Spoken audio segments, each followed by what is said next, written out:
Warahmatullahi wabarakatuh. Kanggo materi Basa Sunda kelas 10, pangajaran kahiji ngenaan narjamahkeun. Untuk materi Basa Sunda kelas 10 bab 1 mengenai menerjemahkan.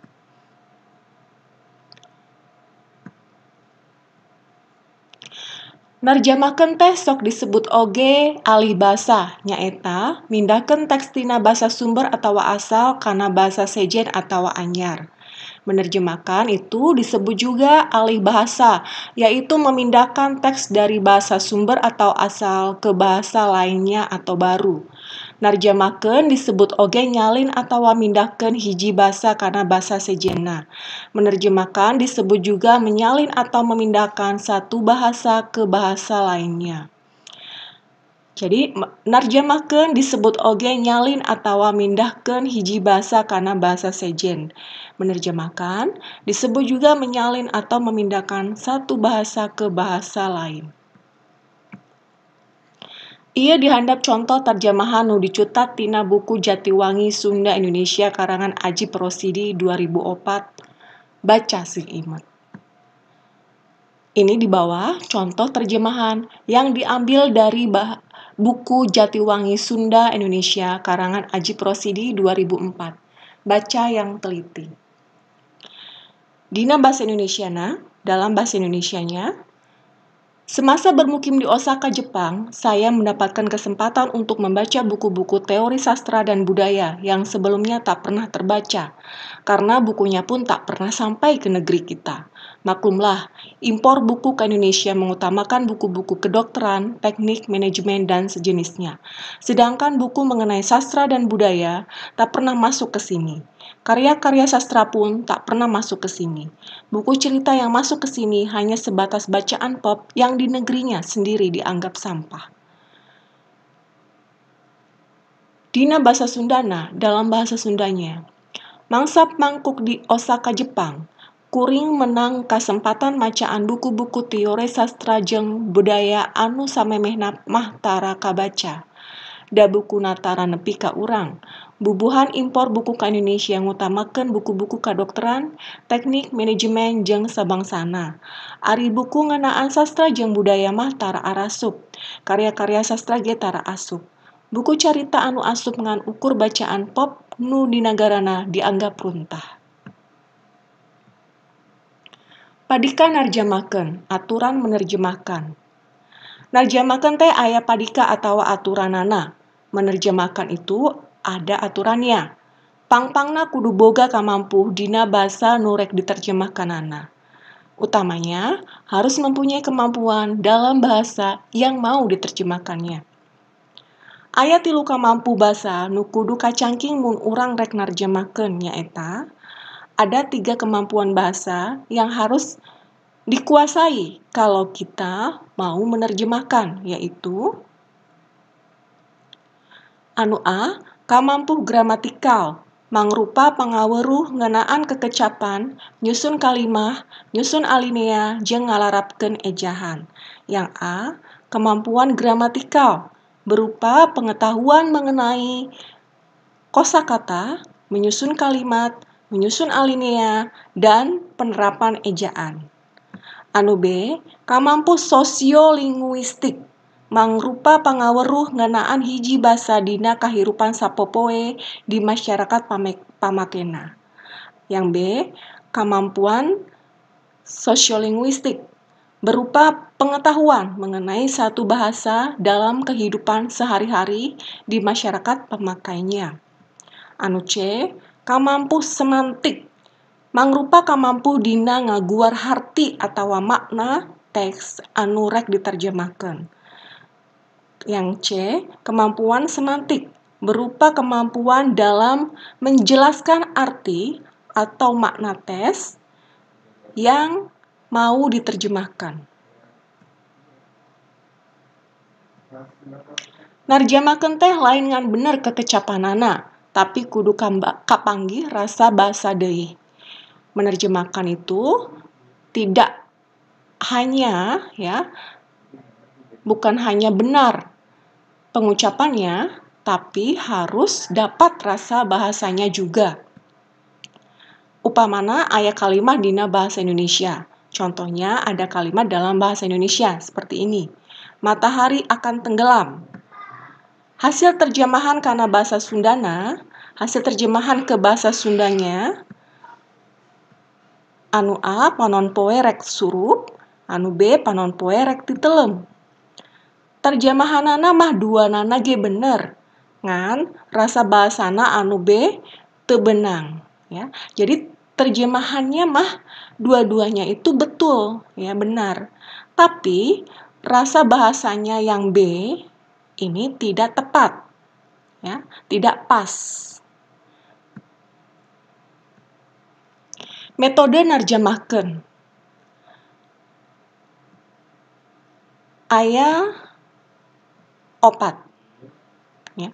Anu kahiji, tarjamahan interlinear atau harfiah. Yang pertama, terjemahan interlinear atau harfiah. Nyaeta proses narjamakeun unggal kecap luyu jeung runtuyan kecap dina basa aslina.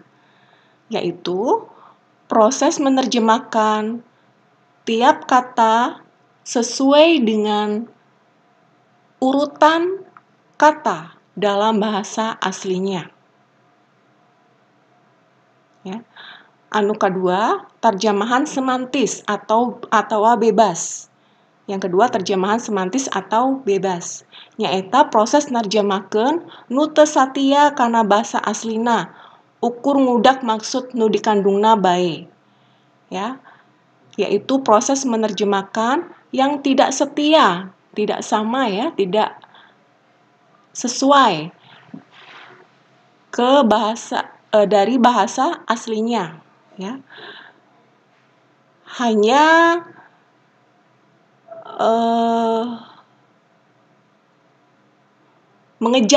hanya mengejar maksud yang dikandungnya saja. Anu katilu, terjemahan saduran atau adaptasi. Ya. Nyaeta proses narjamakeun nu lain bebas deui, tapi mindahkeun alam, rasa, jeung suasana aslina disaluyukeun kana alam, rasa, jeung suasana nu nyampak dina kahirupan sabudureun nu narjamahkeunana. Yaitu proses menerjemahkan yang tidak bebas lagi, ya. Tidak bebas, tapi memindahkan alam, rasa, dan suasana aslinya disesuaikan dengan alam, rasa, dan suasana yang terlihat, yang tampak dalam kehidupan sekitar, ya, dalam kehidupan sekeliling yang menerjemahkannya.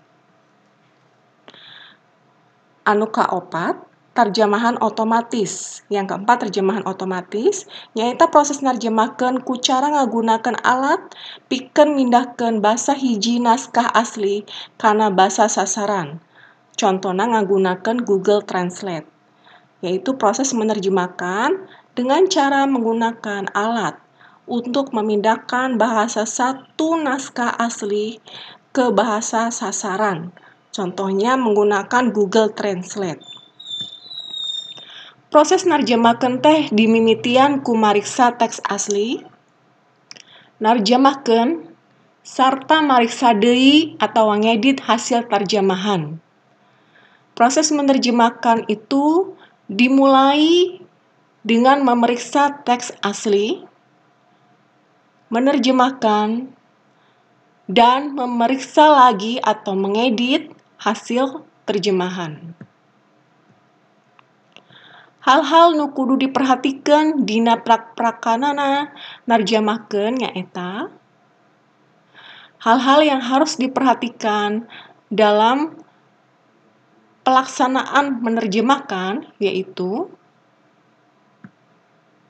anu kahiji, kudu satia kana teks aslina jeung kudu nembongkeun kejujuran. Anu kahiji, harus setia, sesuai ya, teks aslinya dengan teks aslinya, dan harus mengutarakan kejujuran. Anu kadua, Perhatikan kalawan daria, sumanget, jeung suasana dina teks asli. Ya, memperhatikan dengan serius, semangat dengan suasana dalam teks asli. Sangkan hasil terjemahan ge luyu rasa jeung gaya bahasana. Supaya hasil terjemahannya sesuai dengan rasa, ya, sesuai rasa dan gaya bahasanya. Anu katilu, narjamahkeun teh ulah kaku, tapi kudu ngaguluyur seperti teks aslina.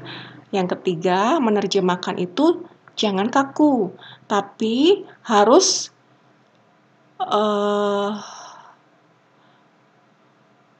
lancar, ya, harus lancar seperti teks aslinya.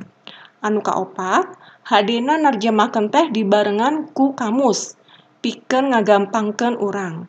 Yang keempat, baiknya menerjemahkan itu dibarengi dengan kamus, ya, dibuka kamusnya untuk menggampangkan kita.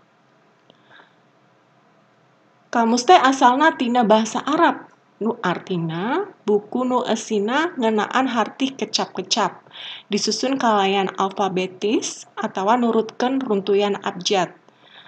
Kamus itu asalnya dari bahasa Arab, yang artinya buku yang isinya mengenai arti kata-kata disusun dengan alfabetis atau menurut urutan abjad. Upama di pasing-pasing, kamus teh aya 3 rupa, nyaeta kalau dipisah-pisah, kamus itu ada 3 jenis, yaitu anu A kamus umum, mangrupa kamus nu tujuanana pikeun keperluan umum, lain ngeunaan salah hiji widang. Yaitu berupa kamus yang tujuannya untuk keperluan umum, bukan mengenai salah satu bidang. Kukituna, eusina teh sok lengkep. Contohna kamus umum bahasa Sunda, karangan LBSS 1982, ya. Oleh karena itu isinya tidak lengkap. Contohnya kamus umum bahasa Sunda karangan LBSS 1982. Anu B, kamus dua basa atawa dwibasa. Mangrupa kamus nu nyebutan sasaruanana kecap dina dua basa nu beda. Ya, berupa kamus yang menyebutkan persamaan kata dalam dua bahasa yang berbeda. Contohnya kamus lengkap Sunda-Indonesia, Indonesia-Sunda, Sunda-Sunda, karangan Budi Rahayu Tamsyah 2003. Anu ka C, katilu, kamus istilah. Mangrupa kamus nu eusina ngamuat istilah-istilah khusus dina hiji widang paelmuan. Berupa kamus yang isinya memuat istilah-istilah khusus dalam satu bidang keilmuan. Contohna kamus istilah sastra Sunda, karangan Iskandar Wasit tahun 1992. Nah, kamus teh media nu kalintang penting mun urang rek narjamahkeun. Pangpangna mah kamus dwibasa. Ya, kamus itu media yang amat penting kalau kita mau menerjemahkan, utamanya kamus dwibasa. Lantaran kamus dwibasa mah eusina nerangkeun sasaruaan kecap dina dua basa anu beda. Karena kamus dwibasa mah isinya menerangkan persamaan kata dalam dua bahasa yang berbeda. Nah, sakitu wae pertemuan kahiji, pengajaran kahiji ngeunaan narjamahkeun. Assalamualaikum warahmatullahi wabarakatuh.